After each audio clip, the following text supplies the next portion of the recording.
Armando, Javier, a sus órdenes.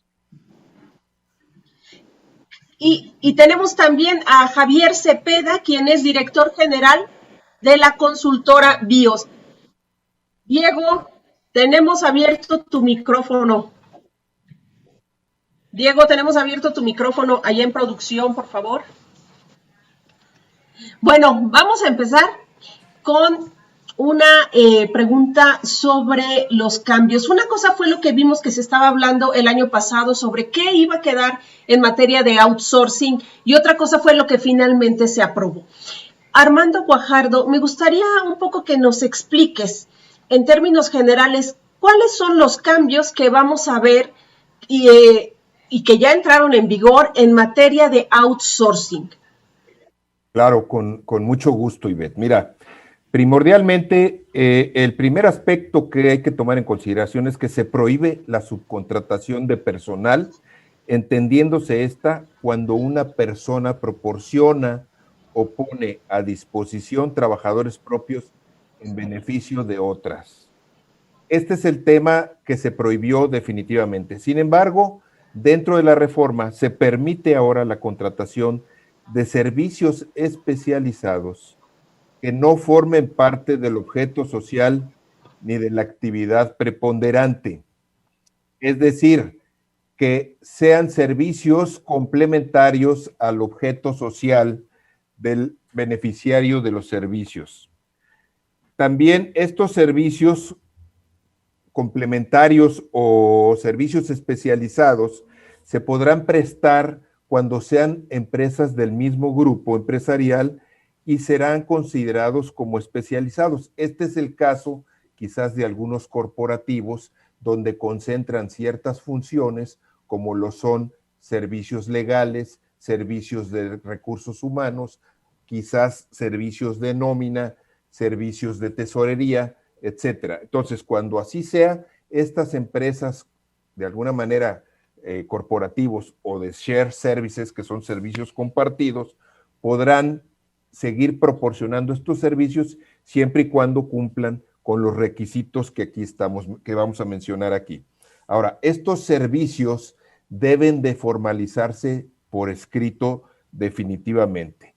Un cambio importante en esto es que el beneficiario de los servicios recibidos se convierte ya en responsable solidario del cumplimiento de obligaciones, tanto laborales como fiscales, de quien proporciona los servicios. Hago esta acotación porque anteriormente era una responsabilidad subsidiaria, que hay una diferencia entre subsidiario y solidario. Deberán estos prestadores de servicios especializados registrarse ante la Secretaría del Trabajo y Previsión Social en un padrón de registro que va a implementar próximamente. Ya están, inclusive el día de hoy estamos conociendo algunas de estas normas y requisitos que están siendo enviadas a la CONAMER, a la Comisión Nacional de la Mejora Regulatoria, para su aprobación, y seguramente que muy pronto las veremos ya publicadas en el Diario Oficial de la Federación, que será la pauta para registrar todas estas empresas que ahora tendrán esta obligación. Desde luego habrá en este registro también una afirmativa ficta ante la negativa de la autoridad a contestar o a responder la solicitud de registro. En 20 días deberá de darse esta respuesta. Digamos que en términos generales, este es lo básico de la reforma. En la reforma se afectaron en consecuencia muchos ordenamientos legales, partiendo de la Ley Federal del Trabajo, la Ley del Seguro Social, la Ley del Infonavit, el Código Fiscal de la Federación, la Ley del Impuesto sobre la Renta, la Ley del IVA, todo esto para armonizarlo con la reforma laboral. A grosso modo, esto es, ¿verdad? Ok, Javier, básicamente poniéndolo del lado de los trabajadores, ¿qué beneficios ves tú, sobre todo para los empleados, a partir de que todavía falta conocer muchas disposiciones en ley secundaria de estos cambios normativos? Pero tú ¿cuáles destacarías que son los principales beneficios para los empleados? Muy buenas tardes a todos. De entrada, los trabajadores salen sumamente beneficiados. Por un lado, el patrón, que antes no era su patrón, pero que ahora sí va a ser su patrón en términos de ley, la realidad es de que asume esa responsabilidad precisamente de todo el tema de previsión social, prestaciones, condiciones, etcétera. Cuando estamos hablando del outsourcing, sobre todo hablar un poco de este tema es dividirlo en dos partes, el outsourcing legal y puro y el outsourcing que de alguna manera se desvirtuó con la finalidad de evadir o eludir el tema de impuestos, el tema de obligaciones de cuotas sobre los patronales. Los trabajadores que están ahorita bajo un esquema de outsourcing, en muchos casos sí tienen las prestaciones mínimas de ley. Sin embargo, las condiciones con las que trabajan no son las adecuadas. ¿A qué me refiero con esto?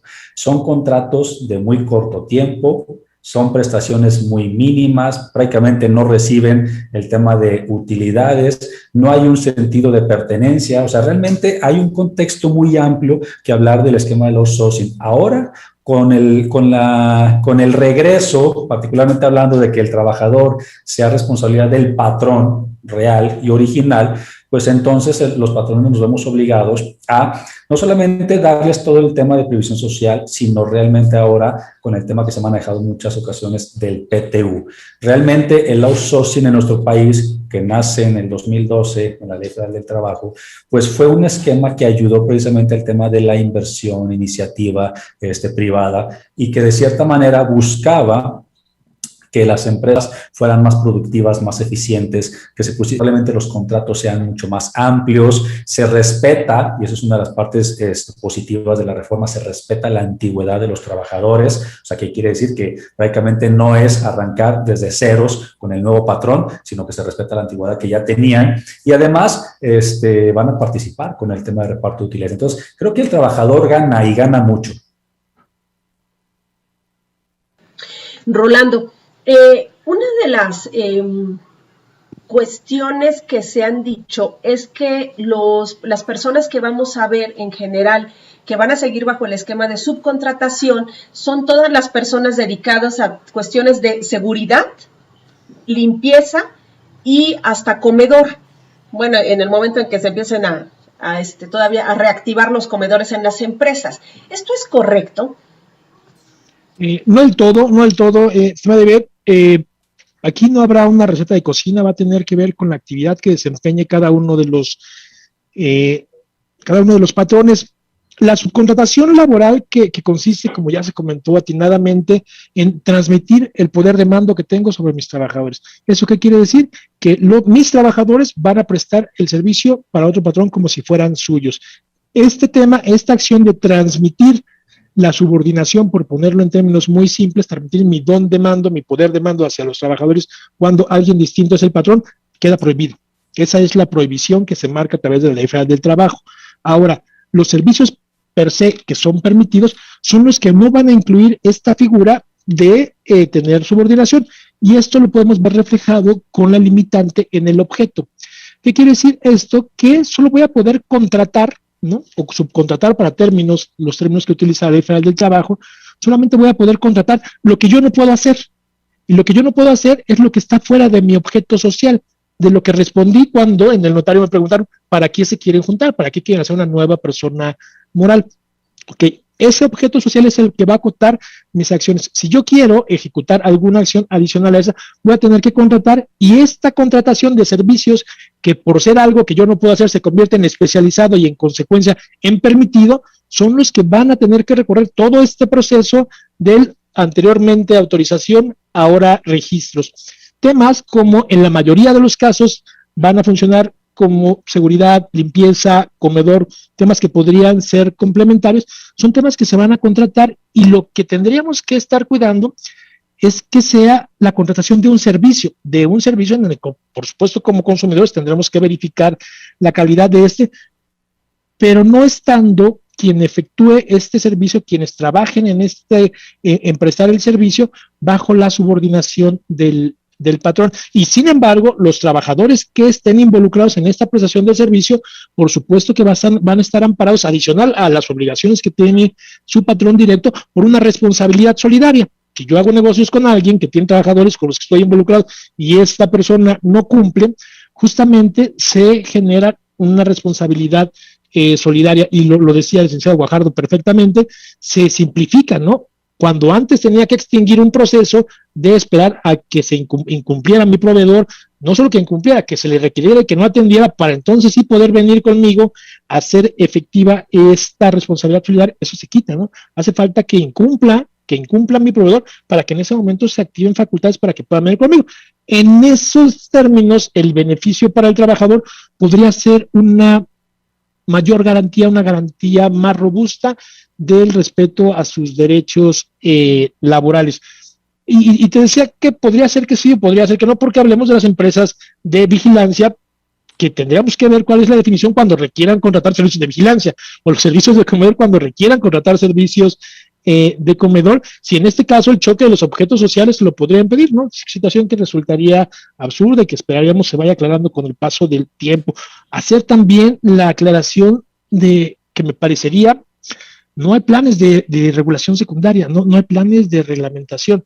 Entonces, mucho del impacto que estas modificaciones van a tener tendrán que ver y tendrán su origen en la aplicación que nosotros hagamos de esta. Y, por ejemplo, tenemos esto, ¿no? La famosísima retención del 6%, que tenía originalmente un tema vinculado totalmente con la subordinación y que por el proceso legislativo y además por la aplicación que nosotros mismos como contribuyentes dimos, terminó en un efecto más fiscalizador que desmotivador de una subcontratación abusiva. Parecería una respuesta clásica de un consultor, pero en este caso vamos a tener que hacer un análisis pormenorizado de qué hacemos, qué tenemos que hacer, por qué cobramos, cuál es lo que necesitamos y qué beneficio se da en este caso. Es tanto. Ok, don Armando Guajardo, algunas preguntas que empiezan a surgir por parte de lectores del Universal en Facebook. Preguntan, grosso modo, si la condición económica que estamos viviendo, la recuperación después del impacto por la pandemia, implicaría que muchas empresas, dada su debilidad en el proceso de recuperación en que están, no puedan absorber esta parte de outsourcing y contratarlas, que incluso empezamos a ver despidos. ¿Es posible ese escenario, o desde el sector patronal cómo se está viendo pues, toda esta transición que implica esta nueva legislación en el outsourcing? Sí, muchas gracias, Antonio. Mira, quizás nada más antes de responder esta inquietud y complementando lo que el contador Rolando decía al respecto de cuáles son los servicios especializados, no solamente son los de jardinería, comedor o seguridad, sino todo aquel servicio que pueda ser sujeto de darlo especializado. Por ejemplo, en una armadora de vehículos, de carros que se vio, si yo dentro de mi proceso tengo contratado el servicio de pintura del vehículo con una empresa que se dedica específicamente a eso, aunque esté en mis instalaciones con sus trabajadores, pues ese será un servicio especializado que tendré yo, esa empresa, que registrarse ante la Secretaría del Trabajo, pero cuyo mando o subordinación de esos trabajadores está con mi proveedor, ¿verdad? Entonces, eso para garantizar el cumplimiento de las obligaciones. Recordemos que aquí lo que da origen a todo esto, pues fueron esos casos de esas conductas que derivaron en defraudación, tanto para el fisco como en algunos casos para algunos trabajadores, ¿verdad?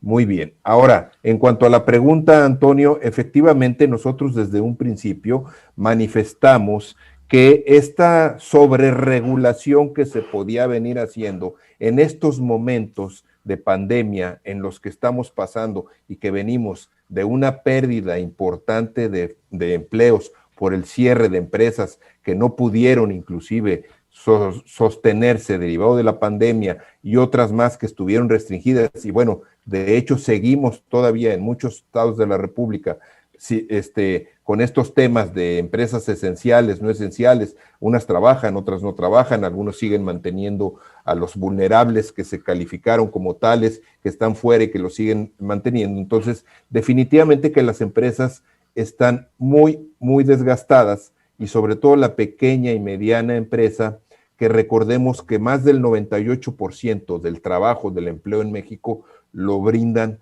precisamente estas empresas.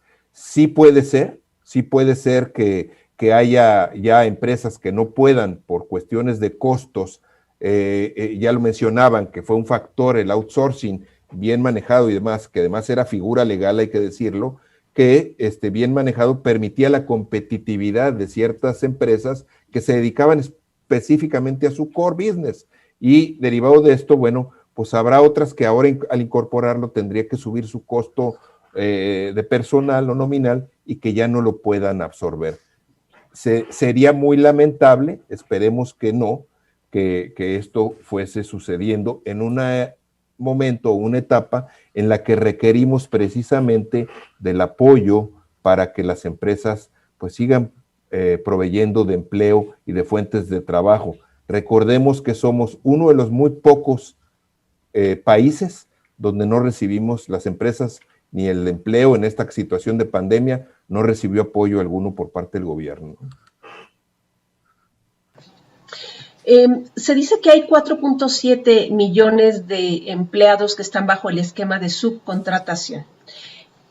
Quiero saber si tienen alguna idea, Javier, sobre cuántos se tendrían que pasar al nuevo esquema, o sea, contratados ya directamente por una empresa, y en cuánto tiempo estaremos esperando que suceda esto, porque tengo entendido que son 3 meses. Sí, gracias. De hecho, me gustaría hacer un comentario complementario sobre todo el tema de las empresas. Hay 4 puntos fundamentales que tomar en cuenta. Uno, como bien lo menciona Armando, las empresas no recibieron prácticamente apoyos durante este tema de pandemia. Pero antes de que no se dieran los apoyos, recordemos que cambiamos una palabra, en vez de contingencia le llamamos emergencia sanitaria, y todos ya conocemos los efectos legales, laborales que esto implicó. Entonces, desde ahí se empieza a lastimar y a castigar al sector empresarial en nuestro país con el tema de cambiar contingencia sobre emergencia sanitaria. Segundo, la falta de apoyos. Tercero, no olvidemos que hace apenas unos meses incrementó el salario mínimo, en este caso un 15%. Y para los que nos encanta un poco el tema de las estadísticas, una empresa, un patrón, por una persona que en el 2020 pagaba en promedio de cuotas, tanto mensuales como bimestrales, o de cuotas patronales, pagaba un promedio de 1,500 pesos. Hoy en 2021 en promedio está pagando 1,633. Hay una diferencia en contra del empresario, promedio de 150 pesos por persona en cuanto a cuotas patronales. Y esto impacta de sobremanera porque hablando del número total de empresas, estamos hablando de cerca de 4,5 millones de micros empresas. Entonces podemos sacar las cuentas de cuánto impacta, más de 650,000 millones de pesos bimestrales los que se están sumando, y esto va de la mano con el tema ahora de la nueva regulación del outsourcing. Yo considero que más allá de que tiene muchos beneficios para los trabajadores, no debemos olvidar que el sector empresarial son precisamente quienes generan esos empleos. Entonces, hablando también de las personas que están en un esquema de subcontratación, que sí efectivamente son por medio de 4,600,000 personas, tendrían que migrarse ya en un promedio no mayor a 3 meses al nuevo esquema. ¿Cuál es el nuevo esquema? En el que prácticamente su patrón original y real es el que asume la responsabilidad. Y en ese tiempo de los 3 meses, en cuanto la Secretaría de Trabajo nos dé a conocer las reglas de operación, porque tenemos que estar muy al pendiente, este mes de mayo es clave y crucial, la Secretaría de Trabajo nos tiene que dar a conocer cuáles van a ser las reglas de operación prácticamente del juego. Los patrones tienen 3 meses para regularizar la situación, y yo solamente voy a dejar un contexto sobre la mesa. ¿Cuánto tiempo le implica a un patrón que no tiene registro patronal poder inscribirse, poder obtener su registro patronal ante el Seguro Social? La respuesta que podríamos dar, sobre todo quienes nos dedicamos al tema empresarial y contable y fiscal, podríamos decir que en un día, o sea, el registro patronal lo obtenemos en un día. Pero ¿qué pasaría si esa persona, el representante legal, no tiene fiel, no está vencida y no hay citas en el SAT? O sea, estamos hablando de que no es un solo día el que requiere tan solo para poder obtener su registro patronal. O sea, estamos hablando de más tiempo. Y si los patrones que acostumbremos a dejar las cosas para después o para el final, pues prácticamente nos vamos a ver confiados en que tenemos 3 meses para poder regularizar la situación, cuando en realidad tan solo el tema del registro patronal es uno de los puntos, desde mi punto de vista, el segundo crucial a tomar en cuenta, porque el primero a tomar en cuenta es primero que el patrón conozca y entienda cuál es la modalidad que más le va a convenir, porque efectivamente, como lo hemos platicado, no todos los trabajadores son sujetos de que regresen a las filas del patrón bajo su responsabilidad. Hay trabajadores que incluso que no forman parte preponderante de las operaciones de la empresa que pueden quedar subcontratados. Entonces, todo este análisis lo tendríamos que hacer los empresarios para saber determinar efectivamente qué es lo que tenemos que hacer y en el plazo de los 3 meses que tenemos que hacer. Ok, Rolando, ahora otra inquietud que está entre nuestros amigos lectores en el Universal. ¿Qué pasa con el reparto del PTU, de las utilidades, que también ha sido un tema pues muy, muy mencionado en la discusión de la ley de outsourcing? ¿Qué pasa con esta prestación? Sí, muchas gracias por la pregunta. Yo añadiría un comentario sobre el efecto económico que podría tener la contratación de los trabajadores, ¿no?, que tenemos a través de un outsourcing. Debería de repercutir exclusivamente en los procesos de transición y en la gente que se contrate para llevar la administración. Si teníamos un esquema o un proveedor que nos proporcionaba estos trabajadores con un costo más bajo del legal, seguramente tendremos temas distintos que atender, ¿no? O sea, hay un piso, pagar correctamente es el piso. Si estoy pagando abajo del piso, ese costo económico, pues no es que hubiera sido un ahorro, era una ilusión de donde yo era una parte que estaba involucrada, era cómplice de esta parte. Entonces, ahí el efecto económico habrá que tener cuidado. Sí, la implementación podría ser muy cara, muy, muy cara. El trabajo de la nómina es demandante de tiempo y de precisión, pero no puede ser que pensemos que es más caro tenerlos directo que tenerlos a través de un outsourcing si estamos en un proceso con un proveedor legal. El tema de la PTU es muy característico porque de eso no estábamos hablando, ¿no? De eso no estábamos hablando en la primera iniciativa, ¿no? Y si vemos el primer dictamen, la primera iniciativa que envía el Ejecutivo no contenía este punto. Esto se deriva pues de una serie de negociaciones, ¿no?, con representantes de la iniciativa privada, sector obrero y por supuesto el gobierno, donde se llega a algún arreglo y se hace una modificación sustancial que es importante mencionar. No tiene que ver con la determinación de la base, ni con el derecho del trabajador a ser participado de las utilidades. De hecho, pensamos de manera natural en un 10% cuando hablamos de la PTU. Este porcentaje no está en ninguna ley, o sea, este porcentaje no está determinado, no está fijo. Puede ser un porcentaje que fluctúe. De hecho, debería de ser revisado continuamente por la comisión encargada de esto y a través de argumentos como pueden ser la situación del país, la situación a nivel global, la necesidad de la reinversión de las utilidades para poder crecer o en este momento supervivir, que es abonar la supervivencia del negocio. Esto se pudo haber modificado y no tiene mucho que se celebraron esas sesiones y que en la discusión me parece que nos quedamos cortos y dejamos pasar un 10% que a todas luces es inconveniente en esta situación, pero bueno, se dejó pasar esta parte en donde se puede modificar. O sea, podríamos hablar de distintos porcentajes dependiendo del resultado de estas negociaciones, que creo que es el camino adecuado, ¿no? Otro tema es que se tiene que ir adaptando, la participación del trabajador pues va siendo distinto. O sea, no podemos comparar la participación para generar utilidades en la consultoría, ¿no?, donde se centraliza y una persona prácticamente genera el total de estas, o en la minería o en el campo, en donde definitivamente el porcentaje de participación para generarlas es mucho mayor. ¿Qué se modifica entonces? Se hace una adecuación, se añade un inciso al artículo 127 de la Ley Federal del Trabajo, que determina, pues nos da el parámetro, el andamiaje legal para el reparto. Y dentro de este reparto, que no es una figura, dentro de este reparto se genera un tope adicional, no es una figura nueva, ¿no? Tenemos ahí en algún tipo de sociedades una PTU topada a un mes, tenemos un tope previo, ¿no?, para comparar trabajadores sindicalizados con trabajadores de confianza, donde también se da un tope. O sea, no es una figura novedosa en cuanto a ese sentido. Estamos preparados para aplicarlo. ¿En qué consiste? Consiste en dar una limitante adicional para que la PTU, bajo ninguna circunstancia, pueda ser mayor del salario que el trabajador percibe multiplicado por 3, o sea, 3 meses de salario, y esto atendiendo a los principios de progresividad que todos los temas y las prestaciones laborales deben de tener, o sea, no puedo reducirlos por ley, o el promedio de lo que el trabajador hubiese percibido por este concepto en los últimos 3 años. Situación que, pues, obviamente va a perder un tanto de sentido si estamos hablando de pasar los trabajadores de un patrón a otro, el promedio de la percepción por este concepto de los últimos 3 años será 0.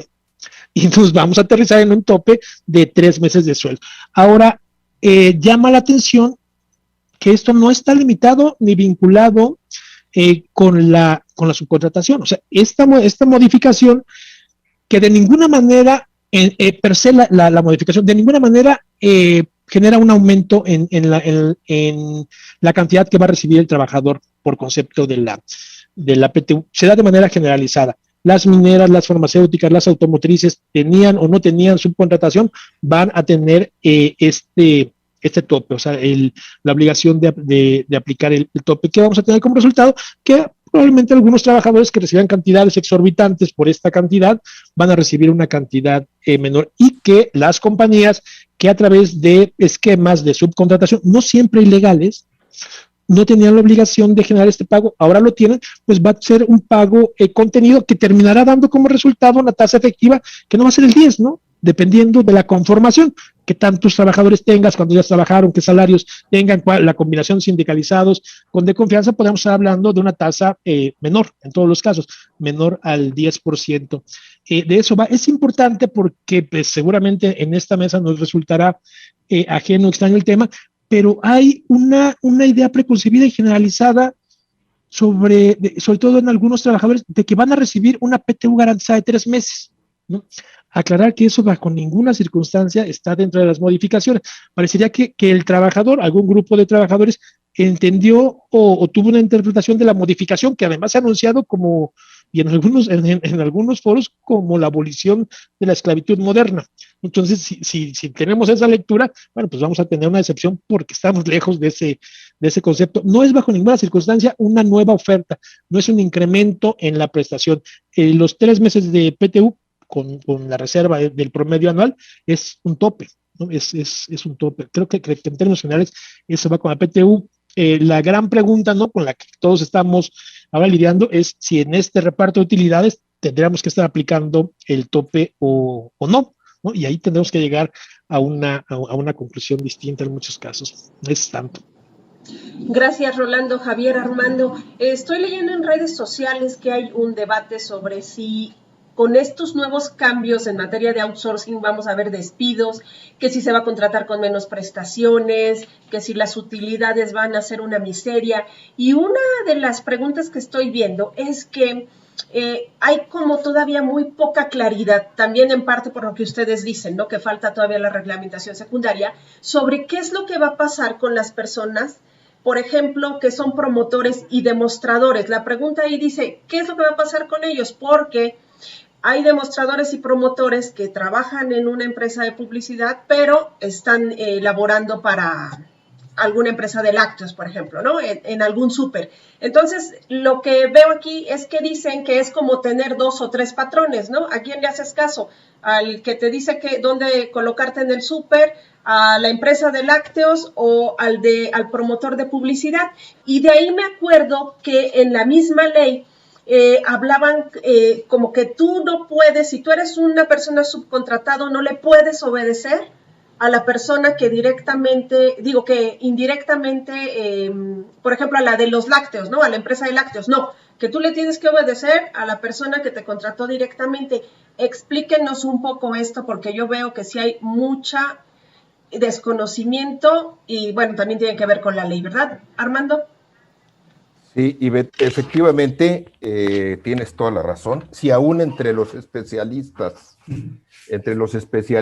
y aquí me refiero a fiscalistas, contadores, abogados, tenemos diferentes interpretaciones de esta reforma en algunos conceptos, desde luego, por ejemplo, uno que ha sido y que no ha querido también y ha sido un reclamo hacia la autoridad de que precise qué es una actividad especializada, qué es un servicio especializado para partir de ahí, ¿verdad? Y sin embargo, todos también estamos esperando, o mucha gente falsamente, y déjenme decirlo, que estos lineamientos que va a sacar la Secretaría del Trabajo nos den luz con respecto a ello. No van a venir definiciones ahí o conceptos de lo que es más allá de lo que ya se promulgó o los cambios que trae la ley, porque ningún instructivo o ningunos lineamientos pudieran ser superiores o cambiar o modificar lo que la ley ya definió o determinó. Entonces, por ahí, estos lineamientos estarán sustentando solamente los requisitos para registrarse y quienes deberán de registrarse de acuerdo a las definiciones que hoy tenemos en la ley. En el ejemplo específico que tú mencionas, precisamente de las complicaciones, y lo explicaba Rolando muy bien, y también Javier, hay que hacer ahora, las empresas van a tener que revisar sus objetos sociales y sus actividades preponderantes, porque por costumbre aquí en México, cuando constituías una sociedad, y yo no sé si esto por los propios notarios, ya por estar acostumbrados, pero oye, si yo me dedico a la fabricación de productos lácteos, resulta que además era yo propiedades inmobiliarias, financiera, una gama de servicios adicionales que no tenían ni tienen nada que ver con el objeto principal que yo tengo. Entonces, ¿qué van a tener que hacer las empresas? Es revisar sus objetos sociales, reducirlos o constreñirlos específicamente a lo que ellos se dedican, para que entonces sí puedan contratar servicios complementarios que no forman parte de su actividad principal. Por ejemplo, el de fabricante de lácteos a lo mejor dice, bueno, pues yo tengo fabricación, distribución, promoción, transporte de los lácteos. Bueno, si tú quieres contratar el servicio de promoción, pues podrás hacerlo con otra empresa, pero que se dedique especialmente a promover tus productos, pero mediante un contrato de servicios, y que esos promotores no simplemente pues promueven tu marca, pero no tienen ninguna subordinación ni relación directa contigo. Y esta empresa tendrá que registrarse con esa actividad principal o especializada de promoción o comercialización o publicidad de productos, en este caso, como este ejemplo. Y esto nos lleva a que, lo que decíamos, no solamente los servicios de vigilancia, jardinerías, limpiezas o comedores son los exclusivos que se podrán dar, ¿verdad? Y efectivamente existe todavía mucha diversidad. El temor más grande que se tiene,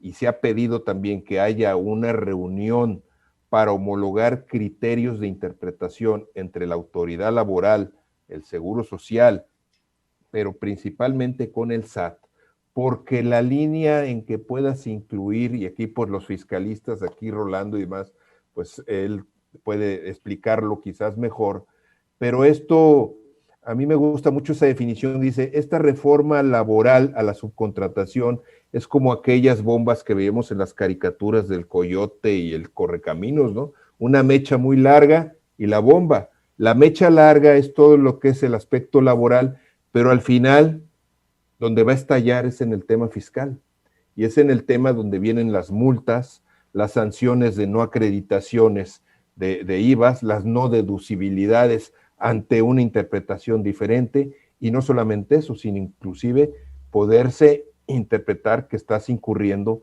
en una actividad ilícita, en un delito de defraudación fiscal, y que puede llegar hasta la cárcel, ¿verdad? Ok, Javier, preguntarte y retomando un poco lo que comentaba Armando, entonces, pensando en despachos de publicistas, incluso algunos colegas reporteros que se contratan por honorarios, etcétera, ¿qué pasa con todas esas figuras a partir de estas modificaciones a ley laboral, al outsourcing? ¿Son posibles? ¿Se entra un esquema, como explicaba Armando, más complicado, sobre todo en temas fiscales? Más o menos, si nos puedes explicar, por favor. Sí, de entrada, como bien lo mencionan, lo primero que tiene que hacer la empresa es hacer un análisis previo de dónde está parado. O sea, cuántas personas, qué implican, qué impacta esa subcontratación que en este momento tienen. Y como bien lo mencionaba Armando, o sea, yo revisaría mi objeto social para saber qué tan amplio, qué tan estrecho está. Y esa es una de las opciones que tenemos en este momento. O sea, por ejemplo, en medios de comunicación se maneja mucho la subcontratación o incluso el tema de pago por honorarios. Cuando estamos hablando del pago de honorarios a través de un recibo, a través de un CFDI, estamos hablando que existe no una subordinación, aunque en muchos casos es una simulación. O sea, no voy a entrar en detalles de este tema, pues, pero en muchos casos es una simulación. Pero cuando estamos hablando de una contraprestación a través de un CFDI, pues estamos hablando de que no existe, en teoría, una subordinación. Cuando sí existe una subcontratación, entonces en este caso el medio de comunicación tendría que asumir la responsabilidad de la contratación del reportero y de todos los que impactan. Ahora, también es importante mencionar cuánto le va a costar a los empresarios esto. Estamos hablando de qué es lo que tendrían, ya después de revisar y analizar lo que tienen que hacer, pues tendrían que, de entrada, si van a contratar a una persona para que se encargue del área de nóminas, pues probablemente el proceso de reclutamiento, porque no todos somos especialistas en reclutar personas, luego ya la contratas y pues hay que revisar si tiene las condiciones necesarias para poder trabajar, el equipo de cómputo, escritorio, silla, etcétera, etcétera. Es más, ahorita para poder cumplir con cuestiones fiscales de la nómina, sabemos que tenemos que entregar un CFDI timbrado, o sea, un CFDI de nómina tiene que cumplir con todos los requisitos fiscales tecnológicos. Entonces, va también la compra de software, va todo el tema de soporte, de implementación. A esto le sumas lo que te cuesta esa persona de medio tiempo, que vamos a ponerle que en promedio a nivel nacional una persona de medio tiempo te va a costar 6,000, 8,000 pesos, más el ISR, las cuotas mensuales y el impuesto. O sea, en promedio un empresario terminará pagando de manera mensual cerca de 14,000 pesos mensuales por asumir la responsabilidad tanto fiscal, legal, operativa, financiera de la nómina, porque honestamente yo no veo a un empresario que él se encargue del tema del registro, cálculo, determinación, pago, timbrado de las nóminas, sobre todo considerando que hay que cumplir prácticamente con todos los lineamientos ante el Seguro Social, porque es una de las instituciones más fuertes en cuanto a consecuencias. O sea, prácticamente si hay una diferencia, una omisión, el Seguro Social sí te está visitando al día siguiente, sí te puede prácticamente de manera inmediata congelar cuentas. Entonces, yo no veo a un empresario que en este momento no lleva el cálculo de determinación de la nómina que lo vaya a hacer. Entonces, tiene que definir dos cosas. Voy a contratar a alguien para que esté de planta, pero también consideramos que un pequeño empresario, muchas veces estos 13, 14,000 pesos, pues se los lleva de utilidad, y si es que a veces los hay. Entonces, va a tener que desembolsar esa cantidad que probablemente no tiene para poder cumplir con esta reforma, y que al año estamos hablando de cerca de 160,000 pesos, sin considerar lo adicional que ya está pagando en excedentes de cuotas patronales. Entonces, son muchas cosas las que tiene que analizar un patrón. Y mi principal recomendación sería, hay que acercarnos con especialistas, que en este momento, como bien lo dijeron, hasta los especialistas tenemos diferencias de opiniones. ¿Por qué? Porque todavía no tenemos las reglas completas del juego, pero los empresarios sí tendrían que acercarse con especialistas que estén definiendo este tema del outsourcing y su nueva regulación de una manera muy cercana. ¿Por qué? Porque la decisión que vayan a tomar puede repercutir en muchas acciones. Entonces, pues bueno, vamos a asumir esa responsabilidad que los patrones nos toca. Muchas gracias, Javier. Bueno, pues entonces, además del costo, del costo para la empresa está todo el pago de impuestos, seguridad social y demás. Y justo me gustaría, Rolando, para ir cerrando ya, si nos dices qué es lo que verá una persona que estaba trabajando subcontratada ahora que pase a una contratación con la empresa con la que realmente está trabajando, porque lo que estoy viendo en redes sociales es que dicen que si entonces ahora sí ya se les va a contar la antigüedad, que si van a tener seguro social, Infonavit, y hay muchos que ya lo tenían, ¿no? Entonces, ¿qué es lo que va a pasar?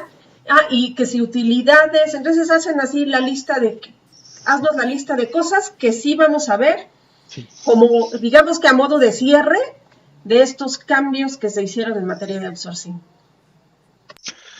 Pues muy bien, seguramente no es la respuesta que esperarían los trabajadores, pero comencemos con una primera parte. No hay ninguna obligación de contratarlos. No hay ninguna obligación expresa de contratarlos. O sea, no hay como tal. Este plazo del que hemos hablado, de 3 meses, 90 días, habla de generar facilidades administrativas para hacer este proceso de sustitución patronal de una manera un tanto más ágil. No es obligatorio, Ivette.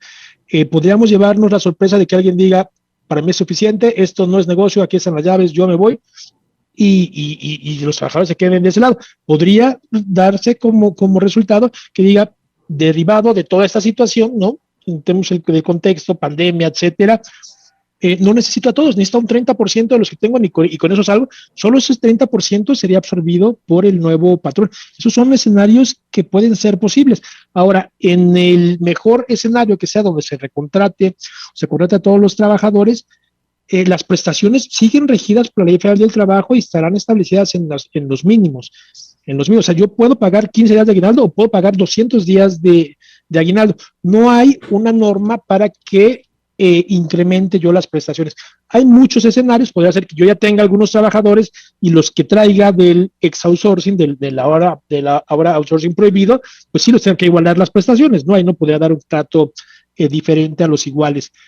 Pero habrá que, de nueva cuenta, y aunque suene reiterativo, analizar cada caso en particular, porque el resultado puede ser radicalmente distinto, desde no contrato a ninguno a desde bienvenidos, esto, nos quitamos algo intermedio, vengan y compartamos la PTU y las prestaciones, que es el que se esperaría. No está el país en el mejor momento para tomar una decisión tan fraternal. Muchas de las compañías, y me parece que es algo en lo que coincidimos, que son micro compañías, ¿no? Microempresas en donde efectivamente el contador es el recepcionista, el mensajero, el gestor, el reclutador, etcétera. No va a poder con esto. Y si la ayuda que proporcionaba un outsourcing era permitirme dedicarme a lo que hago, ¿no? A la consultoría y no tener que estar desperdiciando la mitad de mi tiempo en trámites administrativos, esto se elimina y el costo probablemente no sea en una erogación, sea en una reducción del tiempo que yo tenga para poder asumir y hacer crecer el negocio. Viene de la mano con un tema muy importante que yo coincido perfecto con Armando y Javier. El tema aquí es fiscal. El tema es fiscal. Si ponemos, ¿no?, en términos muy sencillos, los trabajadores tienen la posibilidad de ser contratados ahora sin la necesidad de un intermediario, en donde es menos probable que se incurra en esquemas abusivos. No hay la garantía de que el patrón directo no tenga esquemas agresivos. Eso estaba prohibido antes y está prohibido ahora. La subdeclaración, la simulación, el desconocimiento de una relación laboral, estos han sido temas prohibidos desde antes y ahora más. Lo que cambiamos es la prohibición de este tema de subcontratación. Ahora, el efecto que esto en realidad va a tener es que quien quiera prestar un servicio, y aquí es donde faltan las definiciones que creo que no vamos a tener que generar un registro que no por ley, pero sí por reglas de mercado, me va a obligar a tener al corriente, desde la óptica de la autoridad, las obligaciones ante el IMSS, ante el Infonavit y ante el SAT. ¿Y a qué me refiero con esto? A que es muy probable que el criterio sea tener opiniones limpias ante los 3 institutos, ante los 3 organismos, y dentro de estas opiniones podríamos encontrar temas que fueran susceptibles de aclaración, no forzosamente una deuda. Y es muy probable que este registro concentre toda la información que las autoridades tengan que proporcionarle, ya que el requisito que marca la ley para obtener el registro y entonces poder operar es estar al corriente en las obligaciones fiscales y de seguridad social. Si la fuente para saber si estoy o no al corriente y cumplo con el requisito son las opiniones, desde cualquiera de las autoridades de las instituciones fiscales van a poder bajar el switch del registro. ¿Qué es lo que va a pasar? Que cuando yo vaya a querer cobrar mi factura, ¿no? Primero que me contraten, si un registro seguro no me van a contratar. Cuando yo vaya a querer cobrar mi factura, una vez que pasamos por todo este proceso y resulta que algún requerimiento no atendido, justo o injusto, firme o no firme, pero que me apagó el switch, va a ser sin que se genere la facultad como tal, que mi cliente me retenga el pago, que no me pague. ¿Por qué? Porque en el momento que me pague, cuando mi registro está inactivo, se convierte ese pago en no deducible, en no acreditable, y además me podría estar convirtiendo en cómplice de defraudación fiscal y, dependiendo del monto, de delincuencia organizada.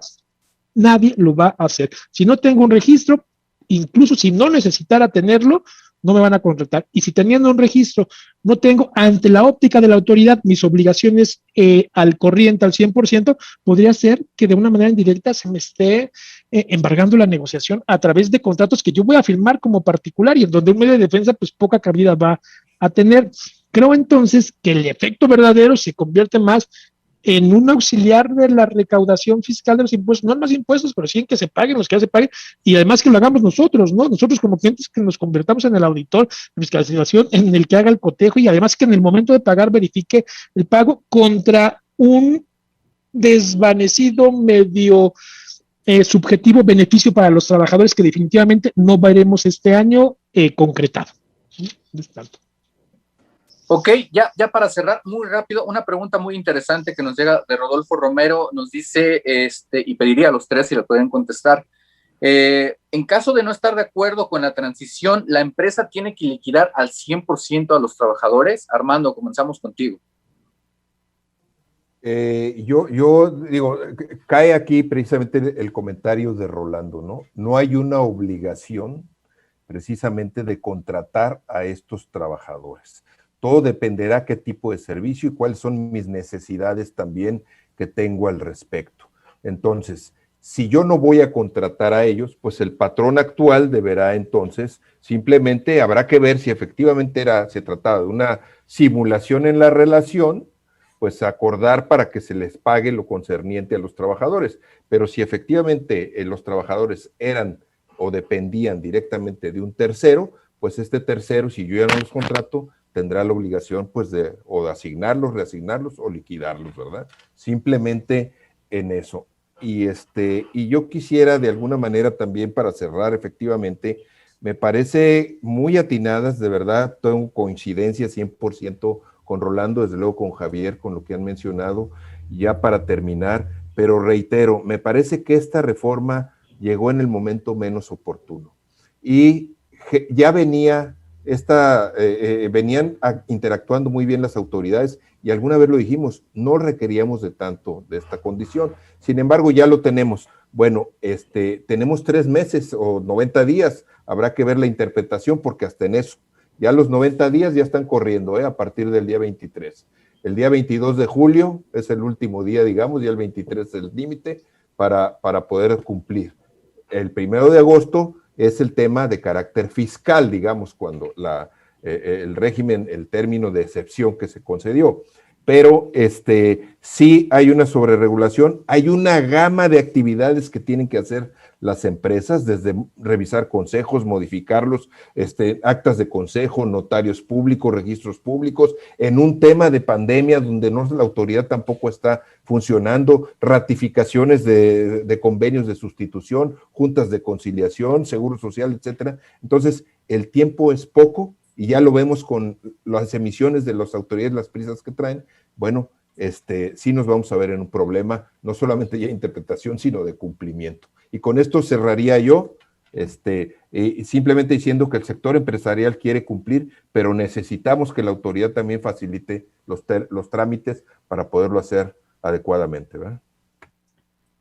Definitivamente, si yo no asumo ya el derecho, porque tengo un derecho de contratar a mi personal que estaba contratado con alguien más, si yo no quiero asumir ese derecho, porque como bien lo decía Rolando, no es una obligación, pues definitivamente, aunque suene mal y que no les guste a muchos trabajadores, pues no son mis trabajadores. O sea, esa es una realidad.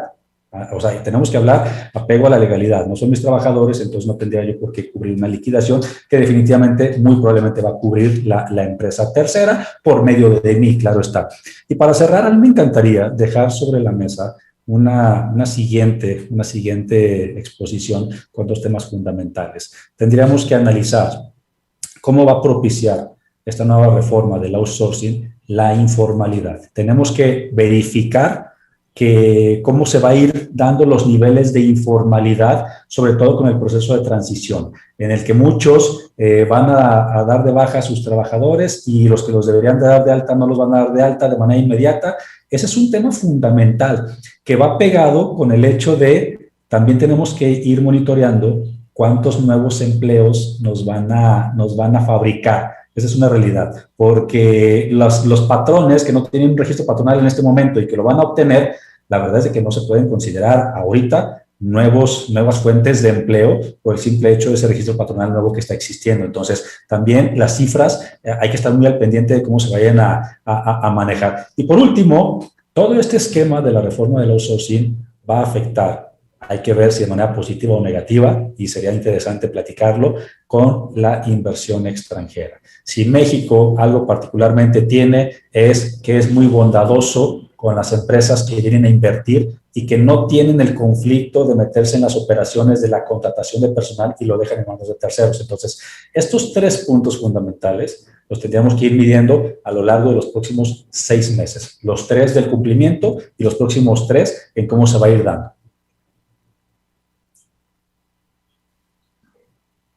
Muy bien. Con la pregunta puntual, pensaría que siempre que haya un despido injustificado, pues corresponde a una indemnización, ¿no? La indemnización constitucional. Y que aquí me parece que vamos a coincidir todos en que se daría un despido injustificado, aunque hay por ahí alguna interpretación en donde se considera que al darse un movimiento legal podría configurarse una causa de fuerza mayor que eximiera de una indemnización por despido injustificado. No me gusta la idea, pero la dejo sobre la mesa. Es una de las posibilidades que se están explorando ante la falta de elementos más claros. Yo cerraría con que en la profesión, en el colegio de contadores, aplaudimos, difundimos, implementamos todo lo que con la protección de los derechos laborales tenga que ver. La salvaguardamos inclusive a través de los distintos dictámenes en materia de seguro social, Infonavit, etcétera.